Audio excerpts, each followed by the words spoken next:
What is going on, guys? BriarRabbit here, and as you can see here, we have a Razer Kraken USB, and I found this to be a fascinating product for one main reason. This is compatible with the PlayStation 4, and to my knowledge, it's the first time that Razer has released a headset that is console compatible, and I've always been intrigued with the Razer line of headsets, but I'm not a big PC gamer. I'm mainly a console gamer, so I really couldn't wait to unbox these, try them out, and give you guys a full review. So let's get started with the unboxing here. All right, like I said, I've always been intrigued by the Razer line of headsets, and this is the first time I've gotten to check one out. People seem to really like these. Nice packaging here. Let's see if we can pull this right out of here. Looks like we'll have to unclip this a little bit. And a little bit of documentation here on the bottom. Get that out of our way. I like that big green wire. It is just a rubber coated wire with a USB connector on it. And I think that's our only connection option for this headset. Just got some rubber clips here. And it feels like a nice high quality headset. Very simple. You can see the Razer logo on the top here. Got a adjustable mic here. This is a bendable mic. It's a nice lightweight headset. Nice foam padding here. Not much padding up at the top of the headband, but it feels really nice. It's a nice looking headset too. All right, so that's basically it for the unboxing. Really not much in here. We got some instructions here, and I'll hook them up, get it going for a while, and give you guys a full review in the next segment. All right, guys, I am back, and I'm ready to share with you my review of the Razer Kraken USB headset. I like to do these in 3 parts. First of all, I like to talk about comfort. If a headset isn't comfortable, you're not going to want to wear it anyway. I also like to talk about the sound quality. I find that's very important. And lastly, I like to talk about the build quality and the connectivity options of the headset. And at the very end of the video, I'll also give you guys a sound check I did with the microphone. All right, so let's talk about comfort. I found this to be a relatively comfortable headset.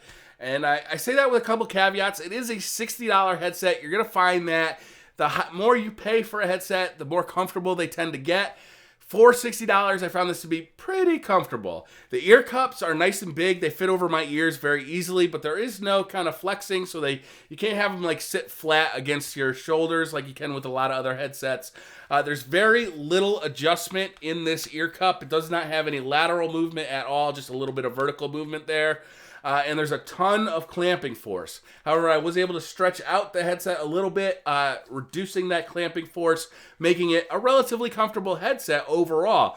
The padding here is very, very firm. It's not a memory foam, but once I kind of got used to it and once I stretched it out, I found it was relatively comfortable, and the leatherette felt good against my ears as well.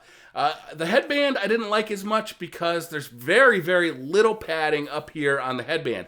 So after a couple of hours, I did start to form a bit of a hot spot on the top of my head. It was actually getting a little bit irritated, which I didn't like as much. So for the most part, I found it to be pretty comfortable. At $60 price range, I think you're going to not do a whole lot better as far as comfort goes. And I would give it pretty good marks for comfortability. Next up, let's talk about the sound quality. I did not like the way this headset sounded at all. So I used it on the PlayStation 4 right off the bat, and I could immediately hear that there was no bass in this headset whatsoever. The mid-range is pretty lacking too. It's just got a lot of high-end treble. So anything like gun sounds or explosions are going to sound very cracking, but they're not going to have that boom that really kind of adds the gravitas to the explosion or the gunshot. I found actually gunshots in Destiny to be somewhat irritating because it was such a high-pitched cracking constantly that it just kind of got on my nerves after a while. Music, I hooked these up to my computer as well, and music I found to be about the same experience.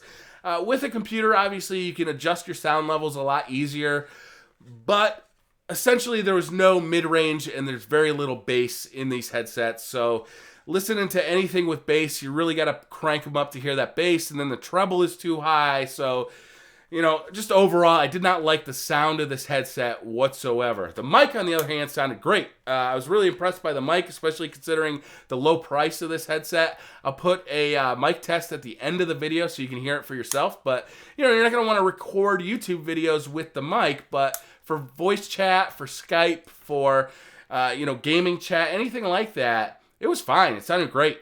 Let's talk about the overall build quality and the connectivity. Build quality, I thought, was pretty high. Considering the low price of this headset, it feels solidly built. There's not a whole lot of moving parts, which I think adds to that. So there's not like a whole lot of bendy parts that you think are going to break. It feels solid overall. It's nice and light. I like some of the touches, like the lights on the side and kind of like this metal ring around here. Overall, it just feels like a nice, solid headset. I like the cable. It's a very tangle-free cable, which is nice. You can kind of see it just kind of untangles very easily. I like that it's green. I think it just looks kind of cool. Overall, I'm pretty impressed with the build quality. As far as connectivity goes, it works great. It is only a USB headset. So the only way to connect this to any device is through a USB connection. So if you want to use it for your phone or for another device like a media player that doesn't have a USB out, you're not going to use this. You're going to have to find another solution for that. But for a PC or a Mac or a PlayStation 4, it did work okay. Now, I would have liked to see a few things on this that would have made the experience a lot better. One of those being a 3.5mm jack that would have added to the connectivity of this headset in a huge way and really made it much more usable. You could have used it as, a headphone for your MP3 player or for your cell phone, or use it for the Xbox One, but the way it is, the only way to connect this to anything is through that USB port, which is a little bit disappointing. Also, there are no external controls on the headset whatsoever, so if you want to mute your headphones, or if you want to mute your microphone, or if you want to adjust the volume of game chat compared to the volume of the game sound, or if you just want to adjust the volume of the headset in general, you have to do that through the device it's connected to, which is a pain on the PlayStation. So they are marketing this as a headset for a PlayStation. However, because it has no external controls on it whatsoever, it's really a pain in the neck to use because you have to go into the PlayStation 4 settings menu and adjust all of these things independently. And let's say you have somebody, join your group chat that's really, really loud, and you want to adjust the game sound so it's a little bit louder and the group chat so it's a little bit lower. You got to do all that stuff through the PlayStation 4 menu, which is really kind of a pain in the neck. A lot of other headsets allow you to do that with controls on the headset itself, which is a much more convenient option. On the PC or the Macintosh, that stuff's a little bit more easy to use and a little more familiar to people. But, still, I would have liked to see those options on the external part of the headset. It is a $60 headset. And while that's not the most expensive headset out there, it's not the cheapest headset either. And I think that, considering what this is to be used for, I would have liked to see a few more options in both connectivity and for controls on the headset itself. So overall, am I going to recommend this headset? Probably not. I don't think that for $60 that it offers a really compelling reason to buy it. And that disappoints me a little bit because this is the first time I've ever used a Razer headset. And I know that a lot of the PC guys out there, a lot of PC gamers, really love Razer headsets. And I'm disappointed because this is my first introduction. And yes, it is a really low price point, but I would have liked to see Razer kind of put a little more effort forth. It says right on the box that this can be used with the PlayStation 4, and it can. But it's not really a good experience. And if that's somebody's first experience using a Razer headset, they're not going to go on and purchase more Razer products in the future. So I would have liked to see them put a little more time and care into their entry-level product. Also, sound quality, it's just not there. You can buy much cheaper headphones that sound a lot better than this, and that's really unfortunate. I would have liked to see the sound quality be a lot better. So overall, I'm going to say pass on these. I'm a little bit disappointed myself. I really like the look, I really like the feel, but they're just not there at that price range. So thank you guys very much for watching. Don't forget, there's a mic test at the end of the video so you can hear for yourself what the mic sounds like. Hit that like button if you like this video. Hit subscribe if you're new to the channel. And I'll see you guys next time. Bye. This is a sound test of the Razer Kraken USB microphone. This is a sound test of the Razer Kraken USB microphone.